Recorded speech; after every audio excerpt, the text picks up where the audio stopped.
On this week's Rain on Your Parade, I discuss how I've failed at comedy and law and why anybody going to law school today is crazy.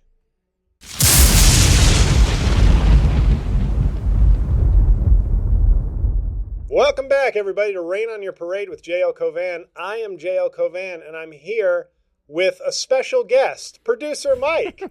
How are you? I'm a special guest today. Well, it's just to throw the people off. Oh, yeah, sure. You know. You're such a trickster. Well, you know, with a hard R. How are you doing, Mike? I'm doing well, man. I can't complain. It's starting to get disgustingly hot outside, so that is a bit of a bummer. But outside of that, getting by. Good. Yeah, it is getting hot outside, and I'm wearing, to just meet the requirement, I'm wearing my Making Podcast Great Again t-shirt exposed, but I'm wearing a long sleeve shirt that has been on the show this year. Yes. So this is my way of skirting a violation of my pledge. Yep. Because I had a little bit of a breakout on the forearms. That is the last time I jerk off an elephant with an STD. No, I just had a reaction to the sun, I think. I think I'm becoming a vampire. Yeah.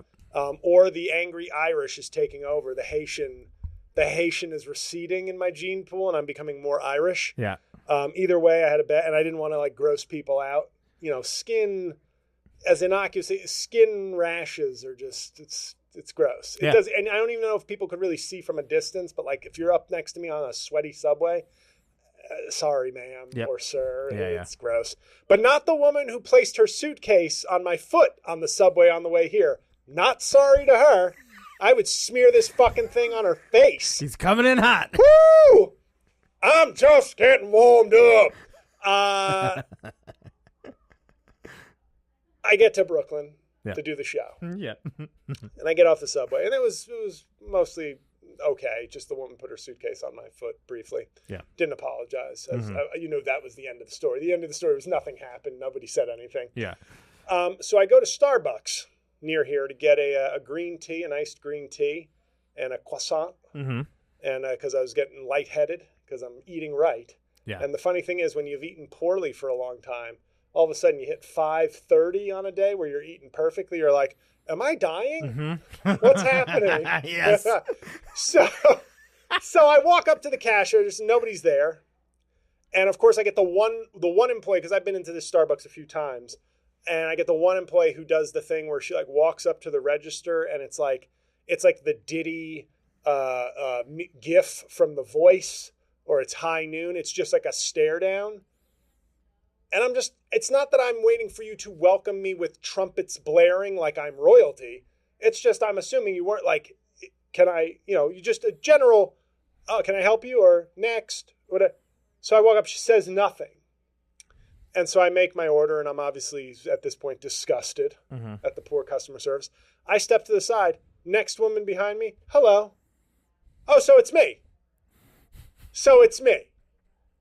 And the world strikes again. And the world out to get jail. What I am is basically, if you wanted to make a dark, dystopian, violent Curb Your Enthusiasm, right? What if Larry David were 6'6", 250? And what bloodthirsty. What if Larry David were Jack Reacher? Yeah, right. That woman didn't say excuse me, and she's now dead on the train tracks. Yeah. Reacher strikes again.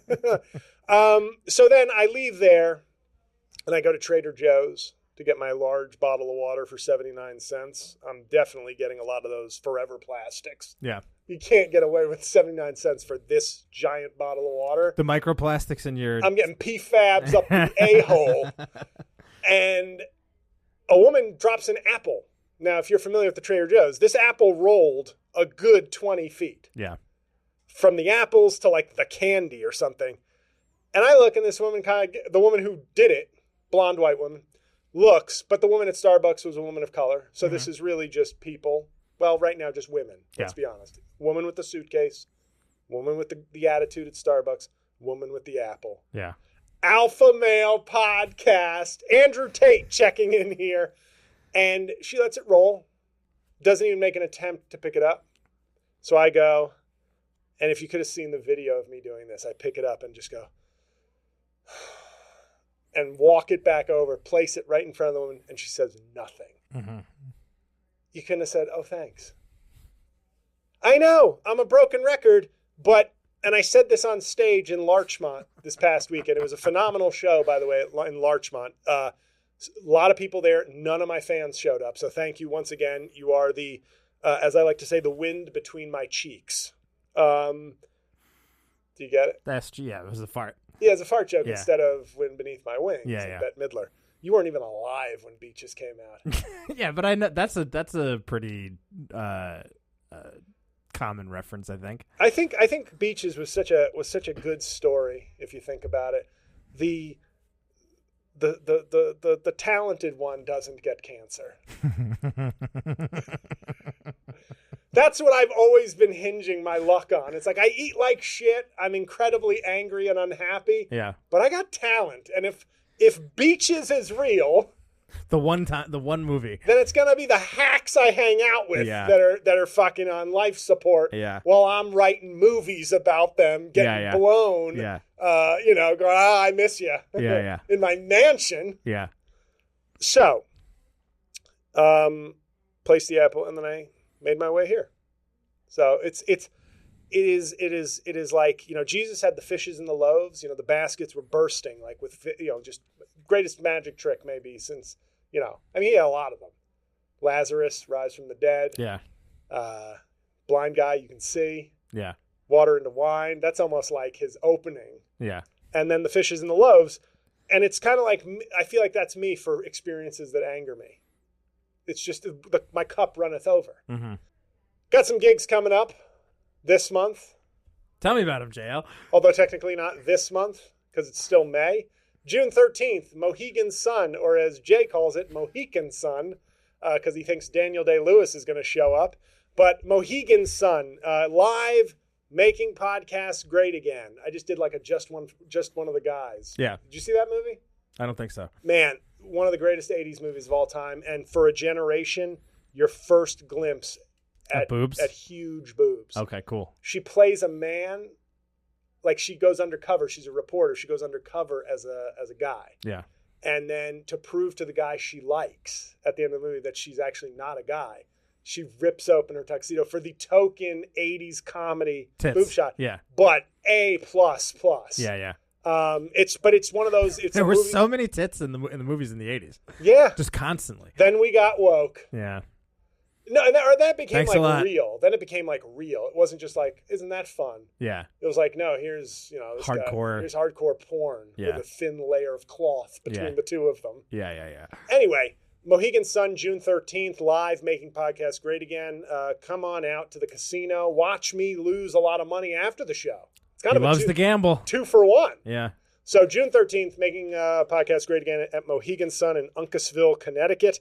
And obviously my special half blackface. Mike, last week we are up to 18 reviews. That's great. We went from 8 to 18. Where do you think we are this week? I already know. Well, since you're bringing it up, I'll say 2 because 4. No, all right, wow. We're at 22. Yeah. So, between the 3,000 people who listen to my 2 podcasts. Yeah. Thanks, everybody. Thanks. What do I do this? If you're watching video, do this. There you go. This is what it really is for those watching video.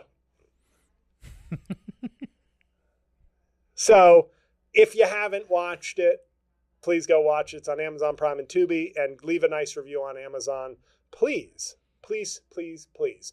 Now, before we get to the main topic today, there's going to be lawyers, but it's not going to be like lawyers generally speaking. It's going to be my journey as a lawyer and possibly saving law students, people mired in law careers they don't like. I want to break down the apocalypse. Climate change is one apocalyptic landscape that we're headed towards. The legal profession is another. Interesting. Yes. And who better?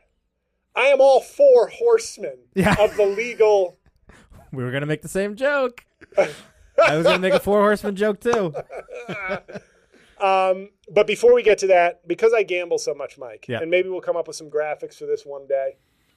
It won't be tomorrow. Right. I should probably, because you already have to edit something. Yes. I should just stop gambling. The best way to kill this segment, because I am having no success.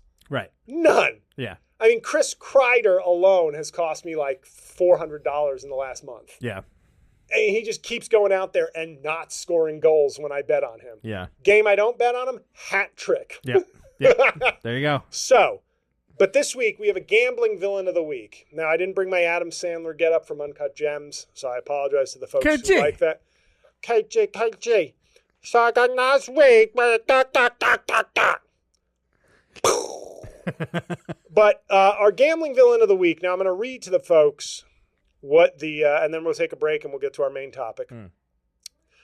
Your favorite part of the show, break. The break. Yep. Like your favorite class in elementary school was recess. Oh, sure was. And mine was social studies. Oh yeah. It was a 5-way tie between all the A's I got. Let's be honest. But I did a parlay. Kiss of death. Yeah. I did a parlay. You can't help yourself, can you? No, I can't. Maybe I do have a problem, but it feels good. Okay. It feels good. Like my dad, when he quit smoking, he did it cold turkey. Yep. Because I said he couldn't. He loved doing the thing where I would say, Dad, you can't, like a teenage me, like 13 years old. It's like, Dad, you can't quit. You're addicted. Because I just heard all this. He goes, oh, yeah, just quit that day. Yeah, yeah. Like that's, like he had like happy spite. Mm-hmm. That's what I want. I have angry spite. Right. He had, my son doesn't think I can quit. He listens to the commercials who say, oh, addicted. Oh, okay, I'm addicted. 10 years later, he goes, guess what today is? And I go, what? I stopped smoking 10 years ago. You said, Daddy, you can't quit. And I said, I didn't call you Daddy. I was 14. Yeah. In his mind, I always called him that. Like he was like, of course. Like I'm a blonde in the South, and he's like some fat oil man. Yeah, yeah. But I always thought that was great. But he ate a lot more sugar. Right. So he quit smoking, started eating more snacks. You got to have something. So gambling is like, as I try to eat healthy, I think gambling is taking over. Yeah. You know? And that's the age-old question, everybody. Maybe comment. Here's a question. Would you rather be broke but have all your limbs, or missing a foot and have more money? Did your dad lose a foot? No. I'm saying for me. Oh. If I'm trading in snacks for gambling. Because you think that it's a fait accompli. If you up the sugar intake, that's that for the feet. At least one. Okay. At least one. Okay. and the scary thing is I lose both feet. I'm 6'5". Yeah. Right. Yeah. Still scary. And somehow angrier. But I made a parlay bet, and now, of course, because, FanDuel is just like the fucking suckers online again. Oh, yeah, they know. I get the boost. They give me the profit boost, 50%. If I line up a parlay that's a plus 400 or greater. Yeah. They give me the 50% boost. So I bet $50. That's the one discipline I've shown. I've lowered my automatic from 100 to 50. Yeah. It allows me to make 2 bad bets a night instead of just one. Thank you, Rangers, for the other $50 that you lost for me. But I said Minnesota Timberwolves money line, meaning they're going to win. Yeah. They did. Yeah. Karl Anthony Towns, much maligned in this Dallas-Minnesota series. 3 or more three-pointers made. He was shooting like 4 for 22 from 3 for the series. Hit 4 of 5, I believe. Boom. And then Naz Reid, 6th man of the year, coming off a 23 or 25-point performance in Game 3. I said, he'll get 15. Yeah. Now, this is not an updated photo, but I believe he got 8.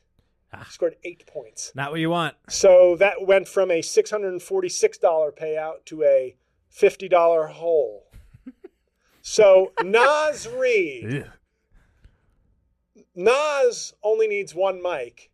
Naz Reid, you just had to score 7 more fucking points. So thanks, Naz Reid. You're the gambling villain of the week. Graphics. This is how I win. So with that fun note, we're going to talk lawyers, the legal profession, and the apocalypse that is coming to both after this break.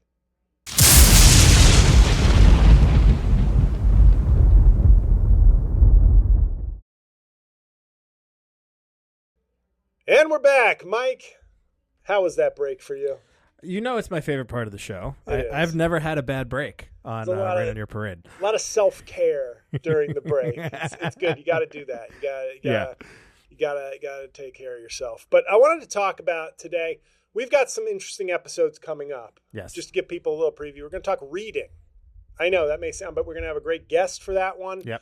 And it's a topic I'm very passionate about. And it also plays into my old man screaming at the kids kind of vibe. So if you're bored by the thought of reading, well, you're on the wrong podcast to begin with. Right. And then we're going to talk Christian nationalism at the end of the month also. So and trust me, I'd tell you if these were going to be dog shit episodes. They're going to be real good. But today I thought to myself, you know what? I'm a lawyer and I'm going through some struggles in my legal quote unquote career. And I thought, why don't I talk about being a lawyer and where I think the legal profession is headed? And I said, sounds great. And it felt like you used a sarcastic font when you replied, which I took as a challenge because one of my gifts is taking the boring and making it excruciating. Yes. No, but I'm going to take, and feel free to interject with questions, comments, etc. But I'm going to take people on a little bit of a journey that may be relatable. And I know to my fans, let me just put it to you this way. If you have a son or a grandson or a daughter or a granddaughter who's applying to law school, pondering a career change, whatever they may be, or if you're a lawyer, retired or otherwise, because I know my fan base is skews older, share it with them. Share this episode with them because this is going to be a fun, sort of scared straight kind of episode about being a lawyer. Now, I always thought about being a lawyer. Yeah. Because I didn't feel like I had a knack for business. Like I was good at math, but not like, I took AP calculus. I got a 3 on the exam. So I was certainly competent. 3 out of 5. Oh, good. Which is just basically the equivalent of like a pass, but it's not worth any college credit. Okay, but I was good enough to keep being an honors. You were good at math? It's not shocking, but for, it's for not. a while. A while. I wish I was better. Yeah. Because to me, math is one of those subjects where I go, and this is the respect I'll give to the science and math people. Obviously, memorizing facts and being able to write great things is a talent and a skill. But math and science are sort of like, well, it's right or wrong. Right. And the more of these you can get right, you are objectively like, if you get a 98 on your test and somebody gets 100, you're like, well, shit, they're better at math. Right. There's no like, well, the teacher liked this better. And so by the time I got to the end of high school, I was like, I met my match. I was like a B+, A- math student for most of my life. And then I was like a B- calculus student. I was like, okay, I think because it doesn't feel like one of those things where it's like, I'm going to train myself to be like a better math mind. It feels like something a little bit that you have. Yeah. I really liked chemistry as far as science goes, but I always knew I was probably going to have a career either in the NBA or in the humanities. Mm-hmm. It was one of those two. And so I always liked history. I was like, I'll probably major in history in college. I did well in the SAT. I had good grades. I had a lot of APs. I was editor of my high school newspaper. I played basketball. Yeah. Williams College, got in. Didn't even need help from the basketball team. So I was like a player to be named later. My coach was like, I need this guy, and I guess we can let him practice too. Yeah. But all through college, I was like a mediocre student. And I was like, what do I do now? I guess like I've always liked lawyers and movies. Yeah. That's where the love, like. You saw The Firm and you were like. Not The Firm, A Few Good Men. Okay. Still Tom Cruise. Still Tom Cruise, right. As I've joked before, I said, so you get to yell at Jack Nicholson and titty fuck Peak Demi Moore. Sounds good. So I was never much for the Atticus Finch model of lawyering. I wanted to be the cool TV Tom Cruise lawyer. Right, of course. Not the fighting LA law. Fighting for justice. Yeah. This poor man. Yeah. Had the temerity. Yeah. So I take the LSAT, not knowing what I'm going to do with my life, and I do all right on the LSAT. And then I get into a bunch of good law schools, waitlisted and then rejected from Columbia. My first and only rejection from a school in my life. But they probably knew that I was not going to go for their wokeness 25 years later. Okay? My $50 donations would have dried up quick if I saw that nonsense on my beloved Columbia campus. Yeah. So they said this guy, he's going to be thinking about the hostages. We can't have him in here. So I go to Georgetown for law school, and it was between Georgetown and Michigan. Those were the top two schools. Now, Michigan was ranked higher, but Georgetown was in D.C. I had been in a small college town for 4 years. I thought, let me get to a city. Let me get back to the East, like a city. And D.C. for law just feels like, if you're not at Yale or Harvard, like D.C. just feels like a great place to be. Totally. And my then girlfriend wanted me to go to Michigan because she was going to Ohio State Medical School. Right. And I had cheated on her in the spring break of senior year and confessed. Ah. So she obviously felt like a Big Ten coalition would have brought us closer to marriage and me farther from cheating. Sure. She was right. Now, my joke, and I can say this with distance, my joke about cheating is, when you have fucked another woman and you've broken that unholy seal. I never cheated on her. I never had sex with another woman while I was dating her because I was so racked with guilt over what had happened in spring break. Made out a lot, though, in D.C. It felt like lesser included crimes. I was like, you already have me for murder one. Yeah. Grand Theft Auto? Sure. And so that's what I basically did for a lot of law school. I drank a lot. I got depressed.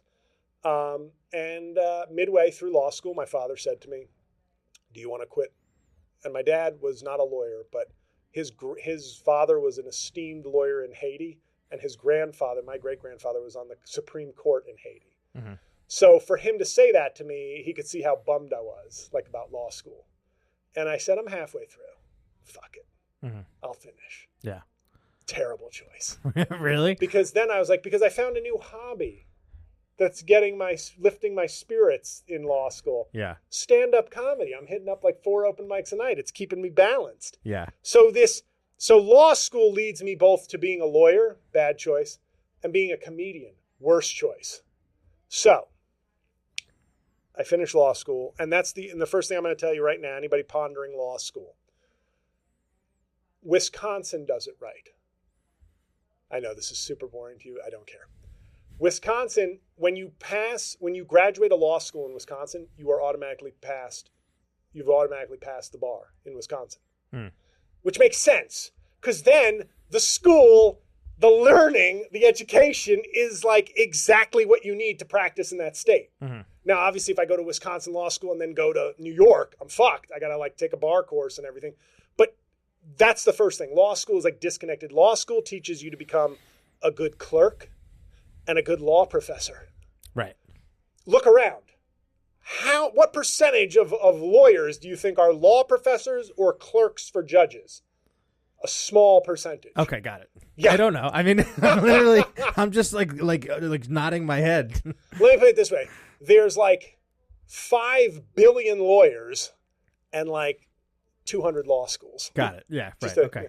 So the first thing is law school. Law school is, I don't want to say it's a waste of time, because like I said, you walk around Washington, D.C. for 3 years with a 6-pack and a Georgetown law ID.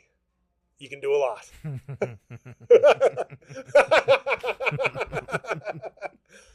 But other than that, it's totally useless. Yeah. Now, my first job out of law school is I go to the Bronx DA's office because I didn't do well in law school. And I don't mean that to disrespect the Bronx DA's office. But you go to Georgetown, we were coming out of 9/11. The economy actually did kind of suck. Mm-hmm. Like 2 years earlier, it was great. Like my second week of law school was 9/11. So the job market did not recover for a couple of years. And when you look like a potential hijacker, it also hurts your job interview prospects, I think. Did you, though? What? Look like a potential hijacker? Oh, yeah. People would share. One time there was a guy who was in Al-Qaeda when they were putting up those, and somebody like a comedian had one time been like, this is like you, J-L. And I was like, that actually does. Really? Like I don't get that from you at all. It's just when I was tan and skinnier, it was like just a kind of Egyptian Algerian kind of look. Right. That's what I said when I watched the World Cup for the first time and saw Algeria. I said, oh, there I am. And Northern African. That's the vibe I give off. Yeah. So law school was fun, and I did not make the most of it. And I always wonder why people go to law school. Now, this is a long story. When I get to the end of it, people will realize, oh, this is why he was telling his personal story, but he now knows where law is headed and why going to law school is an insane decision. People love shitting on college. Mm-hmm. That's like because more people go to college than law school, obviously. Sure, of course. It's a subset of people who've gone to college. College is a way more valuable going forward than law school. I genuinely, unless you are, just like people will say, hey, if you want to be like a doctor or a specialist or something, well, you have to go to college. But other than that, you can do whatever you want in some other field. Law is the same thing, except it's more expensive and it's more schooling and it's like more rigorous and fucking soul crushing. Mm.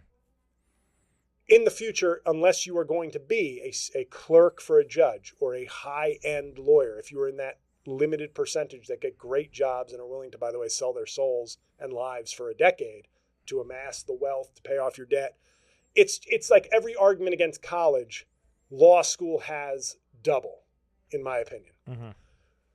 But I go to the Bronx DA's office and I start to be exposed to, the law enforcement side of law. And as I've joked, but also meant it, cops cheat. Cops are not good people. Yeah. And they often cheat with prosecutors in their offices. Mm. Now, I know at the DA's office, it was kind of funny. You shouldn't give 25-year-olds fresh out of law school with subpoena power their own office with a lock on the door. It's just not a good, we are not to be trusted. Mm-hmm. And I say we, meaning not me, but I had to leave there for two reasons. I felt like I was becoming a little bigoted. Yeah. Which is a scary feeling. Yes, you mentioned. So, yeah. Against Puerto Rican guys and Latin people in general. Latin If your name ended in a Z, you were on my naughty list. But there was that, and also I was engaged to somebody who was like, "You should get a job at a firm because you can make more money." Mm-hmm. And I was like, I never thought I'd be dating somebody who would say such a thing, but I'm in love right now, so that just feels like good advice, good counsel. So I went to a law firm, and that was the only job I've ever had that I thought, like, I like this place. So then the financial crisis hit, and I got laid off. But I wasn't good at the job because I liked comedy at the time. And this is the thing. Second lesson, I don't know what lesson we're on. But anybody who's thinking about going to law school, that has to be your passion. And I think a lot of people would go, my passion? Yeah, exactly. Don't do it. Mm-hmm. Because I had something else I was interested in. So I was never going to be as dedicated like I needed to be because you have to learn on the job. Law school does not train you to be a lawyer. So you have to, when you get out of law school, you have to be like, I can't wait to work this job and learn all the intricacies of it. I stayed at the DA's office for 3 years. I learned that most people are garbage. And I'm not talking about criminals. I'm talking about the people who throw in criminals in jail. Yeah. And that's a level of disillusionment. But then I get to this firm, and I'm only there for like a little less than a year and a half, but I wasn't good at it because I had to jump right in. And once again, I didn't feel like I wanted to learn this stuff. I just wanted a good job with a lot of money. Mm-hmm. And I always tell people, I was like, yeah, they laid a lot of people off in 2009, but they laid me off like 4 months earlier. So the layoffs for the economy tanking were in like June of 2009. I got laid off in February of 2009 when they were like, we'll have to make some cuts eventually, and those will be tough. But I think we all know the one guy who should go now, and that was me. So that leaves me in sort of a wasteland, legal wasteland. So I say, no, but I was just on Late Late Show with Craig Ferguson. My comedy is going to take off. I spend all my savings over the next 3 years thinking I was going to make it. So that enters the new field of law, which is like probably employs half of lawyers in America now. And this is the thing that I really need to warn people about. It's called document review. Okay. Now, if you've ever dated a lawyer who worked for a firm, if you ask them about document review, they'll be like, oh yeah, that's how I bill all my hours. Basically what it means is in my position, somebody like me, I go to an agency and work for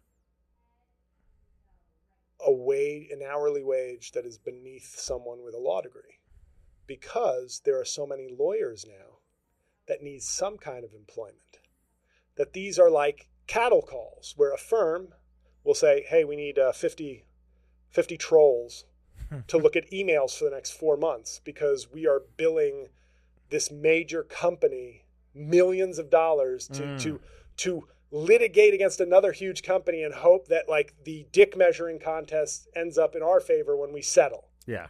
So now you've gone from learning, my peak legal marketability was out of law school. And now all those things have atrophied. Now you've asked me to look at contracts before. Yes, I have. Yeah. I've had people ask me to look at things, and it's like I am honest enough to go, I'm practically not a lawyer anymore. That can't be true. It is true because if I were like a dude who had a shingle outside a house and I handle wills, I handle criminal cases, I write a deed to your house. Some country lawyer who has all the skills, Yeah. Like a general practice doctor, like a doctor keeps doing doctor things. Right. Lawyers either specialize or atrophy. There's very few general practitioners. I wish I was one of those guys. Yeah. But if you don't get on that path early, it's not viable. Right. So document review is like the lowest level, and this is where we're headed, where we've oversaturated the market with lawyers because it became law school, and I will say this, law school, unlike medical school, there's no barrier to entry. You just go, I'll use myself an example. My grades are all right, but I test well.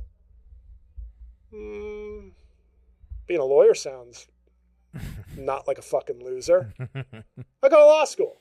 Yeah. Whereas medical school is like you have to know at 18 that you're going to be a doctor. Going to and then you have to fucking fight through 4 years of rigorous college study, right. like prescribed curriculum. Yes. Organic chemistry weeds out like 2/3 of the people are like, I'm pre-med. And all of a sudden they're like, finance, bro. I'm going to fucking make a ton of money and bang checks. Yeah. But you make it through that, then you have like 7 to 10 more years of education and clinical work. And then you're a doctor. Very hard for somebody to become a doctor and at that point be like, I don't know. Right. You've had so many rigorous opportunities to quit. Law school's like, I majored in leisure studies at University of Florida. My name is Aaron Hernandez, but I got a 161 on the LSAT, so I guess I'll go to a mid-level law school. It starts very early. We've oversaturated the market with law students and lawyers. And I always get disappointed when somebody says, I'm going to law school. I go, why? Yeah. And doc review now is it's like the dumping ground. It's like, and the rates, by the way, are getting lower. So, I mean, it sounds like there's a lot of people doing it. Before I had my job, my 4-year job at a big law firm from 2019 to 2023, as a staff attorney, which was a glorified doc reviewer. Mm-hmm. And I didn't get a lot of additional skills despite working for a major firm for 4 years. Yeah. So when I try to go for another job utilizing the firm name, I realize, I'm just a glorified doc reviewer again. Like they're asking me to do things that I was just never asked to do, which then make me look kind of like a stunad. Yeah. But you were here for 4 years. I'm like, I don't know what to tell you. Would you please teach me these things? Yeah. Even though in my heart, I'm like, but I don't want to learn these things. Right. I don't want to do this job. And so the rate before I got that job in 2019, the average was like 33 an hour. The average now is 30 an hour. That's not a good trajectory. Trying to scare you people. It's not a good trajectory when you're a lawyer and your wage is going down. And that brings me to AI. Because more projects now I'm seeing is like, we ran this through technology assisted review. Mm-hmm. Oh, well, that sounds very clinical, very computer. That's probably like very technical. It's AI. Yeah. It's like they realize, oh, you know what's better than hiring 50 flunky lawyers? Buying one program and then hiring 10 flunky lawyers to just review that. Yeah. And I know this was sort of a boring, long story. But some might argue. Some can argue that. But that is where we are headed in the legal profession. Yeah. And most people going to law school, I don't think realize. Now, if you have some other plan, I do like the people who are like, I just wanted to get a law degree before I do. I go, well, you're very blessed if you can do 3 years at like $70,000 a pop, just so it's on the resume. Yeah. But for those people who are thinking, I'm going to have a job, I'm going to work at a big firm, that may be true for a few of you. Most of you will be like, why the fuck did I do this? And imagine trying. I feel terrible for people who I see who are like newer lawyers. Like I at least had I lived at home for a couple of years. I had assistance with tuition from my parents. And I lived at home 2 years and paid off like the remainder of my debt while living at home as a 25-year-old lawyer. But I see people who graduate law school and it's like they go to a third-tier law school and they go right to document review. It's like, imagine spending 3 more years in school, spending 6 figures, and then your reward is a $30 an hour job that AI is coming for. Yeah, right. And I just think people are so, it's very fashionable to be like, college is a fucking hoax, bro. College is the biggest scam. Free Palestine. Have I hit all the right buzzwords? Law school is like laughing at college. It's like, no, college is still pretty useful. I mean, I can't argue that it might be less useful than law school because I didn't go to law school. But I can tell you, well, where did you go to undergrad? Williams. Listen, man, I don't know. In this day and age, college seems like a scam to me at this point. But it does sound like law school could be a bigger scam if half of these jobs that you're talking about are about to get ripped. But this is the bigger question, JL. Isn't everybody's job about to get ripped away by? You'd think that any of these jobs would be secure. Every field goes, well, hey, I can't come from my job. Now we're hearing it about lawyers. Yeah. At some point, you're probably going to hear it in the medical profession. They might not replace surgeons, but I bet there's plenty of mid-level nursing jobs or whatever that are going to go away because of some kind of AI. Who will do the TikTok videos then, Mike? It's the only viable American enterprise that's left is influencing. Truthfully. And that's, it's show business, I guess. And even that is going to get affected we've talked by, often about, we don't need AI in comedy because people are like, algorithm, please don't replace me. I'll suck your dick. Yeah, right. But law, to me, is one of those, it's like, if you are, I know I have some lawyers who listen to this, and I know that was sort of a monologue, and I don't usually like this show to be like that, but I felt like I am sitting here, and the reason I was pondering this is I am sitting here at 45. My comedy career may be over. And I don't say that, this is not me, woe is me, saying that. This is me facing facts. Mm-hmm. It frustrates me because I never think I got my fair shot. I think I've accomplished a lot that was deserving of more of a look. I think I'm certainly deserving of better fans. But not you guys, the other ones.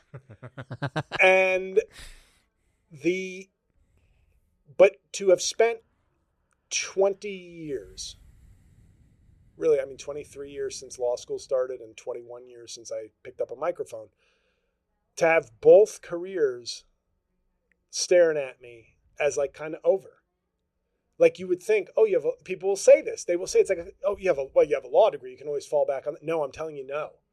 I'm telling you no, there is not a way to maintain this parallel of like, I'm a very marketable lawyer who happens to have dedicated 2 decades of his life to stand-up comedy. Yeah. Because I've sacrificed along that way. Now, if people don't do that, that's one thing. If they just commit themselves to their legal career. If I just stayed at the Bronx DA's office, I'd be vested in a pension and probably making like low 6 figures a year. Mm-hmm. with like 6 weeks of vacation and good government benefits. Now, I know that may sound to some people, and when I say some people, I mean like women in their 20s who think like, I want somebody who's, I love those conversations when I was in my late 20s. And it was like, I want somebody who's like passionate about what they do. It's like, wake the fuck up.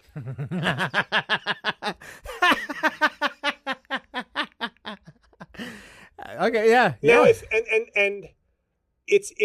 I'm sorry, it is one of those things where it's like, it's like, oh, and I remember this one woman I dated, very, very attractive Russian chick, but she had 2008. You already know what year. Mm-hmm. And she, thank you, Timbaland, cue up the Timbaland and Coldplay. But I remember her saying, because my comedy career was kicking ass at the time, and I was fucking shredded. So like me being a lawyer was almost like, it was like cool that I was just like, I just fucking make bank and go to good schools because that's how I do. Yeah. But I'm about this gym life, this club life, this comedy life. Because it's the way you are. It is the way I are. And so it was like, I remember her almost being like, oh yeah, because I wouldn't want to like dig. I was like, it's not just a lawyer. And in my head, of course, I'm like, well, I'm not just a lawyer, but give me a break. Right. Even at that age, even though I was benefiting from what I brought to the table, yeah, I was like, give me a break. Who are you? Yeah, it's funny because I had always said that about women that I dated too, and then I went out with somebody, I guess in the beginning of the year, March, February maybe, who was just very upfront about the fact that she was like, I don't really like my job and I don't really like working, period. I'm not passionate about what I do and I don't care. Like I have a job, I work, I get it done, I go home. And I was kind of like, huh. Do you think, well, that's pretty refreshing. But do you think like, was she, if I may ask, was she attractive? Yes. Do you think an attractive woman telling a man, I'm not really, is like, oh wow, that's so, like, I like the honesty, and yeah, and it also probably triggers something in the back of your brain, like, I'll provide for you. I'll be. It didn't, not in my brain. But I'm saying I can understand. Subconsciously, it's like, whereas if I were on a date with a woman, right? Imagine me not fat and bitter. If I'm on a date with a woman and I'm just going like, I mean, this is very funny how shallow we are as people, because I remember having conversations in bars with women. And I was literally just like, I hate my job. Like, I'd just be like, but a woman would be like into me and just was like, no, but come on. Like, I'm like, no, I'm telling, like, I know you don't want this to be me. Yeah. You want me to be fun because you saw me at the bar and wanted to strike up a conversation. But I'm like, no, this ain't it. Yeah. I hate my life. Yeah. And when a guy does that, it's very off-putting. Like, I don't really like my job. Like, my job sucks. Women want a guy to be. Well, people, I don't think it's just women. Like, I no, but I feel like a woman could get away with sort of saying, I don't really like my job. Like, and you're like, oh, okay. Well, I think from a generational standpoint, that's changing a little bit. Because women are becoming lazy pieces of shit as well. Yeah, well, good luck, mankind. I think that the workforce in general, just the way jobs are right now, and kind of how the way jobs are. The way jobs are. I think people are just like kind of disillusioned with these jobs, these like middle management kind of like sending emails, pushing things around kind of jobs. It's like, everybody's got to work to live, I suppose, but like. But I think how many people are actually passionate about what they do? It's probably not many. I'm not even passionate about the thing I was passionate about. I hate comedy now. Yeah. And that's where I'm in this crisis. Join me, J-L. Welcome. I will never give in to the dark side. And that's what made me think about law, because I'm like, well, if comedy ends, what do I do?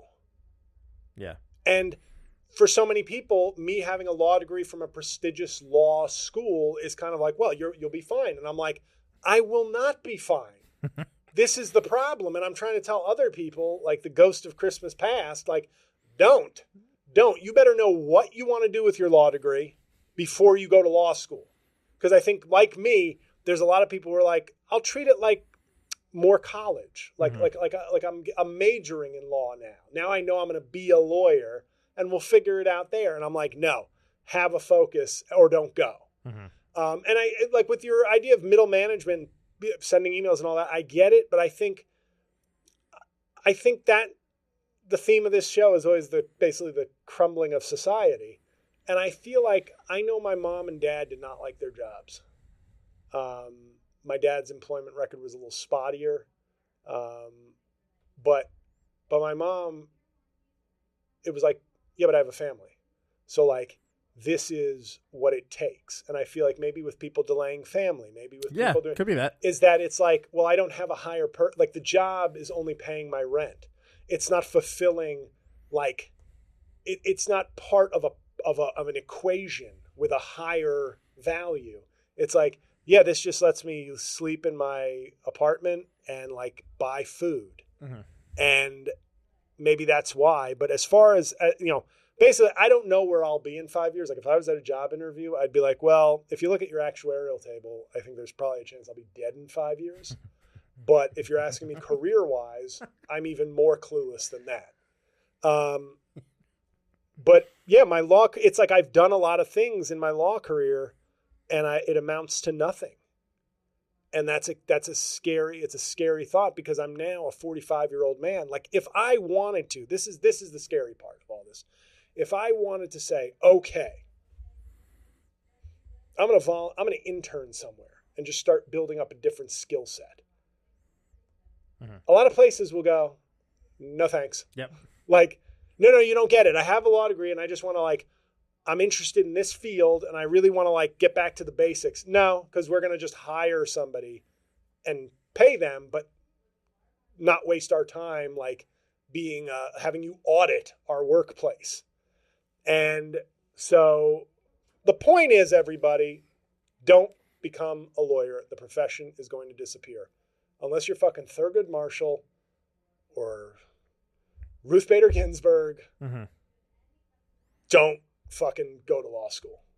Okay? Corporations don't need you. And the fewer people go to law school, maybe by the time I'm 65, we'll be back here for the 10,000th episode of Rain on Your Parade. And I'll go, guess what, Mike? All the lawyers are dead. I was named partner because there's only 19 of us left. I'm rich.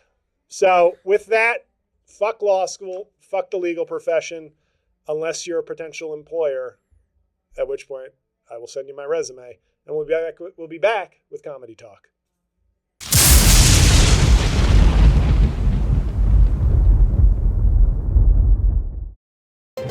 And now, from the Slickback Studios newsroom in Williamsburg, Brooklyn, here is Scott Pelley with a Rain on Your Parade special report.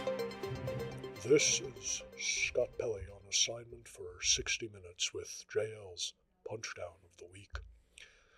JL wrote on X, formerly known as Twitter, "Some of America is too stupid. Some of America is too lazy. Some of America is too blinded by hate. That's your 60% of America. A majority of the moronic, the meandering, and the malevolent." Now, JL was quote tweeting something saying 60% of America thinks that we're in a recession, Mike. Those would be stupid people. Right. So a follower of JL replied, "You forgot the craven and the rapacious." Now, Mike, normally I don't stick around for this part. But what JL was doing with a majority of the moronic, the meandering, and the malevolent was what's known as an alliteration. Oh. And this person said, "You forgot the craven and rapacious." No, you didn't. Goodbye. Oh, I hadn't heard from Scott in a while, and it's always good to have him in here. He is such a well-spoken, jacked guy. Yeah, he knew this episode. I think he knows that some of these topics are not. But being a serious journalist, when he saw the law profession, he was like, "This is more. I think these are my people. Yeah. It's not going to be one of these Vinny culture shallow episodes. Right. It's going to be something substantive. It's not going to be something entertaining. Well, to the C-SPAN and the PBS crowd, I think they're going to love this episode. Never underestimate. Like I said, I know my audience. I said, tell your grandkids to watch this as a warning from the future. But the special, watched a special, and that just annoyed me that somebody didn't pay. It wasn't so much a joke. The punch sound? Yeah. Yeah. It was just more of a, you didn't see the theme with the muh. And then the people always have to say, you forgot no, I didn't. Yeah. I didn't forget. Yeah. Right. Yeah. Anyway, worst episode on Mike Coscarelli's IMDb page. This is getting Metacritic Microcritic. This is not going to be a good one for him, but it's something I had to get off my chest. Yeah, listen, it's like that sometimes. It is. We got some good episodes coming up. I'm fine with this one. And some of the fans, Mike, might actually say, kind of interesting to hear JL's academic journey. They might. What led him to be a failure in not one, but two professions. Yeah. So special, Rachel Feinstein. Yep. Rachel Feinstein. I always forget. I've worked with her before. And her special is Big Guy. Which I was like, well, we work together. This is about me. It's not about me. No. And something about, I guess its legs are in, between Glazer and Rachel. You hit the calf machine, you hit the lunges, and you put on a short skirt and do some stand up. Mm-hmm. And her legs are not wanting. They are strong. And so is the special. It started out, and if anybody who's familiar with Rachel, it's on Netflix. Anybody who's familiar with her stand up, she leans a little bit into the voices. And especially I worked with her 10 years ago, but kind of like the old timey characters, but she's a very good stand up. But sometimes I would think, just my personal taste, it'd be like, lean a little into the, hey, what are you doing, fella? Get out of here. And she leans into it a little bit to start because she's basically making fun of her husband, who's like a blue collar guy, firefighter. And she makes him sound kind of dumb, which she might be. Who knows? Probably a Ranger fan, though. Let's be honest. We know he's definitely a Ranger fan. Yeah.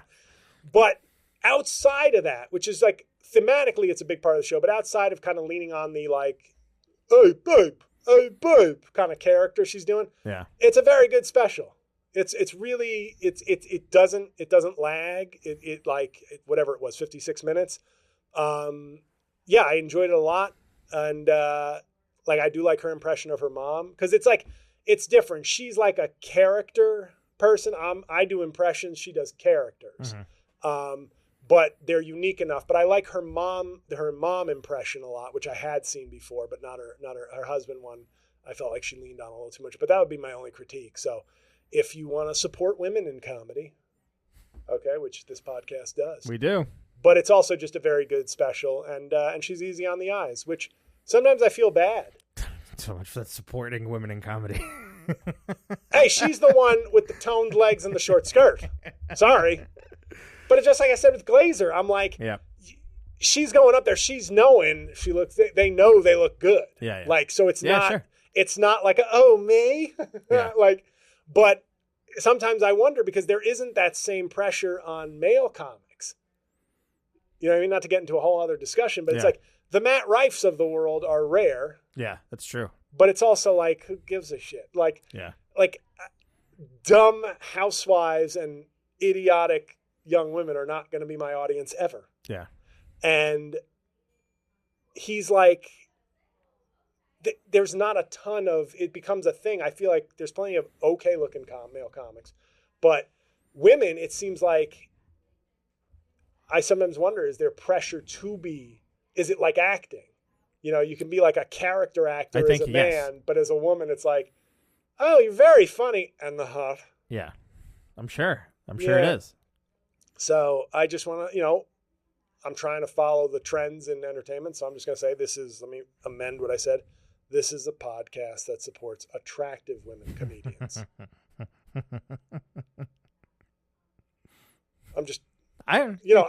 One of the things is I've gone against the grain of the industry too long, and look where I am. I'm a failed lawyer and failed comedian. Yeah.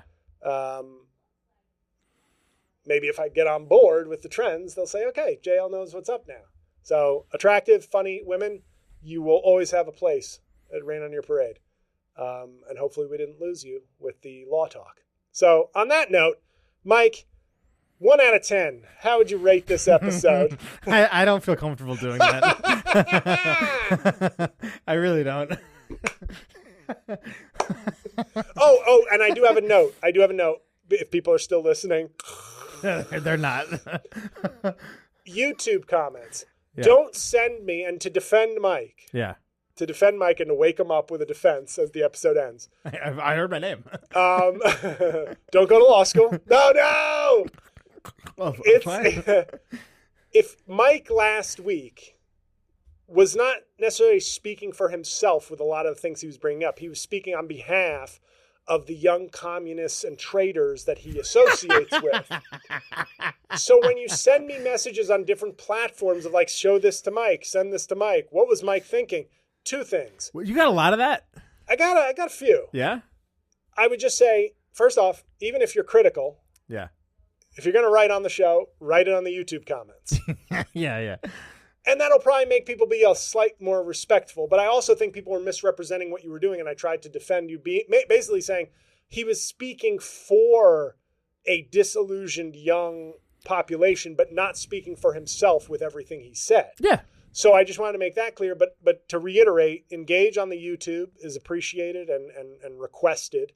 And hey, Mike would love to see you trashing this episode in the comments. I would. Don't do it disingenuously. Yeah. Don't just do it to be like, JL, this one sucked. Yeah. If you liked it, Oh, yeah, let's for hear sure. it. Yeah. And if you didn't, or you thought, whatever your comment is, we ask that you be respectful, but be honest. Not too honest, though. Be honest, but don't tell me how to do my job. Just tell me whether you liked it or not. That's right. Yeah. When people go, you should have. No. That's you're overstepping. Yeah. I would rather you say I hated this episode than jail. It would have been better had you done. No. Yeah. And yeah, give it 5 stars on whatever your preferred audio platform is. But thank you for letting me get this off my chest. Mike, audience. Yes, of course. I just also want to say, if you want to hear more of, if you guys thought that I sounded like a communist on this show last week, go on over the new episode that's coming out of Mike Coscarelli Rules. It will be out by the time this episode drops. Check that out, because you hear we referenced the conversation that JL and I had, but I have it with my associate producer, Ronnie, who's like a big part of Slickback Studios here, who is essentially the communist that I was talking about. So if you really want to see what Gen Z thinks about what's going to happen during the election and what might be the future of the democracy, really, that's a good place to go check it out. Awesome. Yes, and I can vouch for it. I listen to Mike Coscarelli Rules, and the funny thing about it is you will hear Mike sound like me. Like, it's all relative. He will sound, you'll be like, wow, this 35-year-old sounds like the 45-year-old on this episode with the 25-year-old. Right. So it's all relative. That should be the name. How about that that will be a special episode when we all sit in the same room together. Yeah. But thank you for either listening or tolerating this episode. Thank you for letting me get it off my chest. It's just I'm at a crossroads right now. You reach 45, you got 2 failed careers. Mm-hmm. Most people don't even get to fail at 1. And I've already failed at 2. I'm like the Bo Jackson of fucking up my life. So on that note, everybody, thank you. See you next Thursday.